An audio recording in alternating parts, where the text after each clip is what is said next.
Welcome to another episode of the Vegan Pulse. I am your host, Nancy Arenas. My guest today is Gabriel Gaarden with another segment of Making Sense with Gabriel. Stick around. We'll be right back.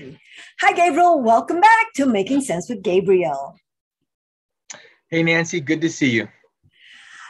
Today's question, which I'm sure you just can't wait to answer, is, are carbs the devil on a plant-based eating plan?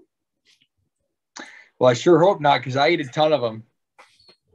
And number one, I'm super lean, I'm super healthy, and I know you are too. And I think you probably eat a lot of them also.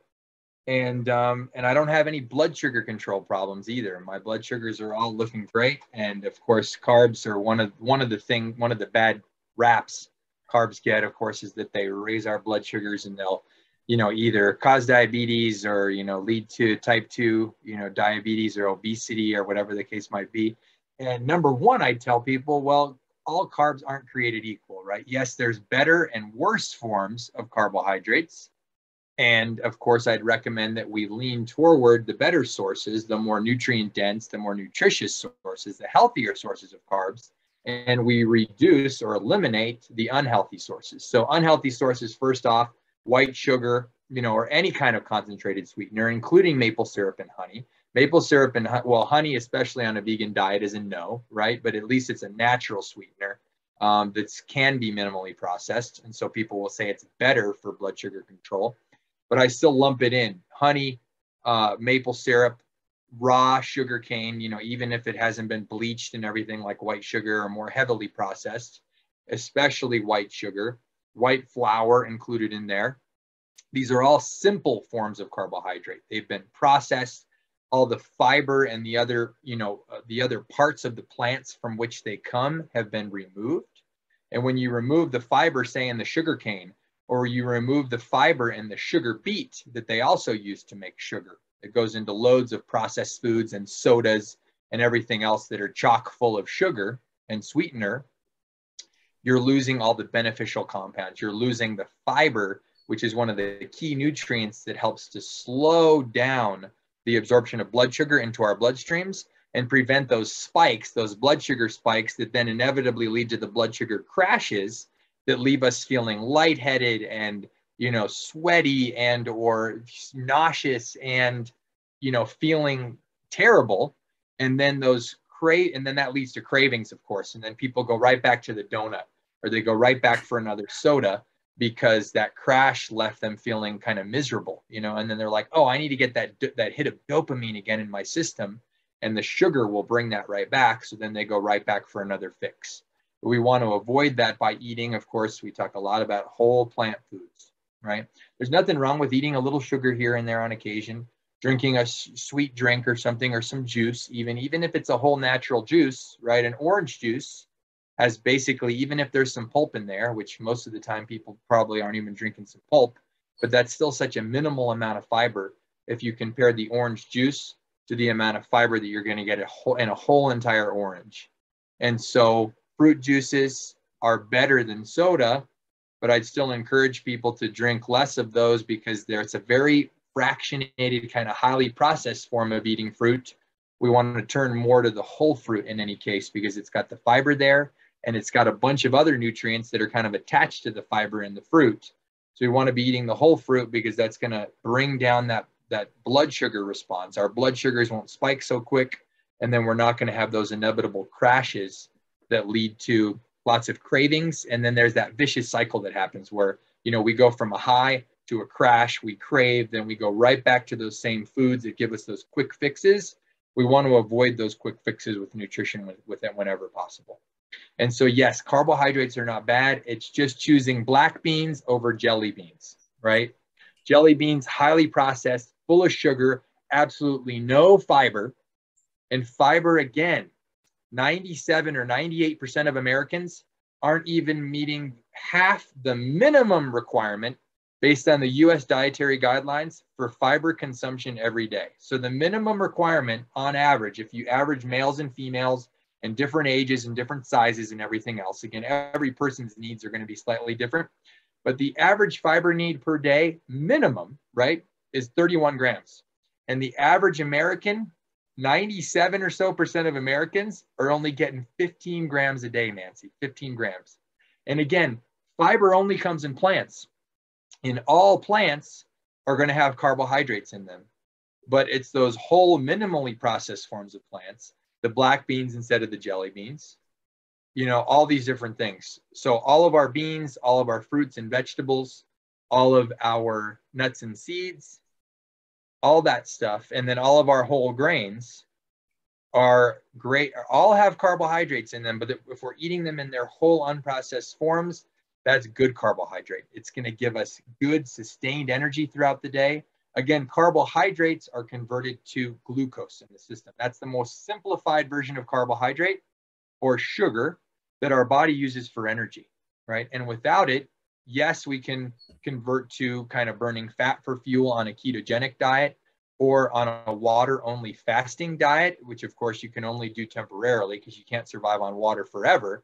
But when the body's in a fasted state, if you're water fasting, or if the body's on a ketogenic diet, it converts to essentially burning fat for fuel. So we break fat down into ketones, and then the body uses ketones for fuel.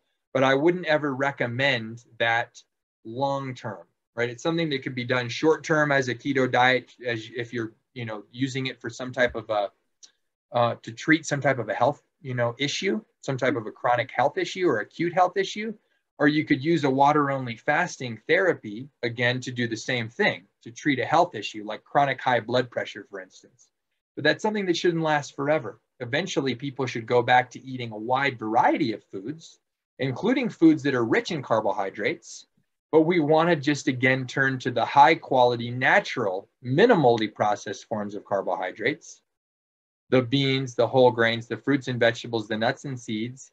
And of course, don't forget the fungus, right? The mushrooms, which are separate from plants, but we usually lump them in there with vegetables.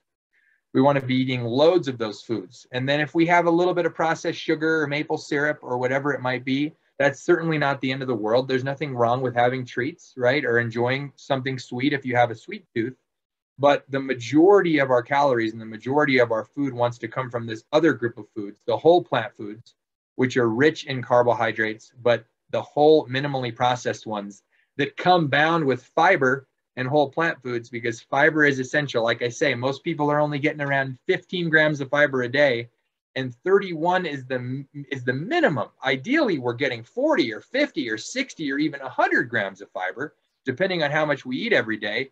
Because if you look back in time, before we had access to all these processed foods that have essentially little to no fiber in them, some of our ancestors literally would have eaten 100 or more grams of fiber every day. And I can guarantee you, those people didn't have any trouble with obesity.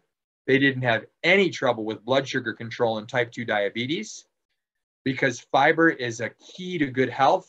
And we only get a lot of fiber if we're eating a lot of plants. And so good news for vegans, because we cut out animal products which don't have any fiber in them. And so it's going to mean that we're that much more likely than the average American to meet our fiber needs. And like I say, we want to get way above 31 grams ideally. It's going to help our good gut bugs, because our good gut bugs in our large intestine, they thrive on eating all those different types of fiber. And the more different kinds of plants that you get into your daily or weekly routine, you're going to be feeding all these different kinds of bacteria in your microbiome, in your large intestine. And that helps to keep our whole body healthy. It helps to keep our gut healthy, and it helps to keep our whole body healthy. And it also helps with those things like obesity, blood sugar control. It helps to curb our appetites so that we don't overeat at meals.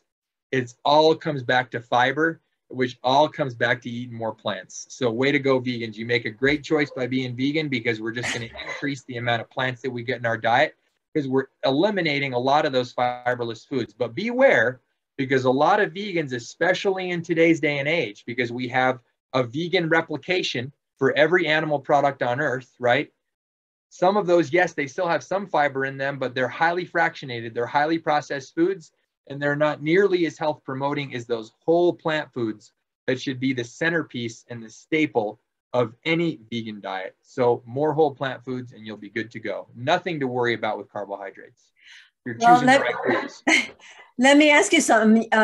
What's your favorite, you said you eat a lot of carbohydrates. What's your favorites?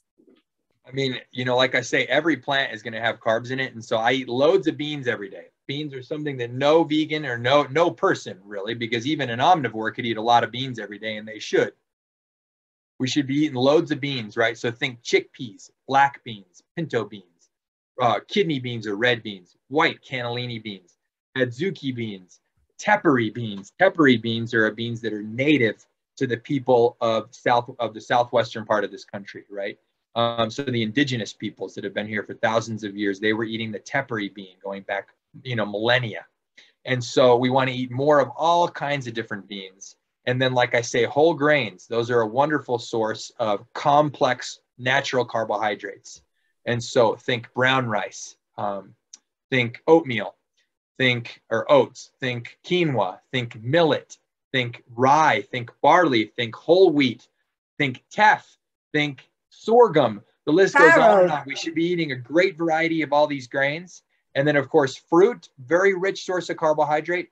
That some people, again, want to demonize fruit because it has a simpler form of carbohydrate than the more complex carbs that we find in things like beans and whole grains. But we want to be eating more fruit because there's a ton of high quality scientific evidence to show that people who eat more fruit actually have better blood sugar control than people who don't. Fruit is highly beneficial for the health throughout our whole entire body. And it's also good for our blood sugar. So that'll flip it on its head. Some people think, oh, you eat more fruit, that's going to drive your blood sugar through the roof and you're going to become a diabetic. That's absolutely false. If you eat more fruit in its whole natural form, I'm not talking about orange juice here or apple juice or grape juice. I'm talking about you can't eat too many whole fruits, but you could drink too much juice. That's something to be aware of. And then, of course, our vegetables also have carbohydrates. So again, I try to eat as many plants as possible because, like I say, diversity is king or queen here. The more diversity, the better. Diversity is king or queen in every subject matter. So definitely. Thank you, Gabriel, for being on the Vegan Pulse. Take care. You got it. Thanks for having me, Nancy. Thank you for watching another episode of the Vegan Pulse. I am your host, Nancy Arenas. Like us on Facebook, check out our website, and subscribe to our YouTube channel. If you have a pulse, you have a purpose. Live vegan.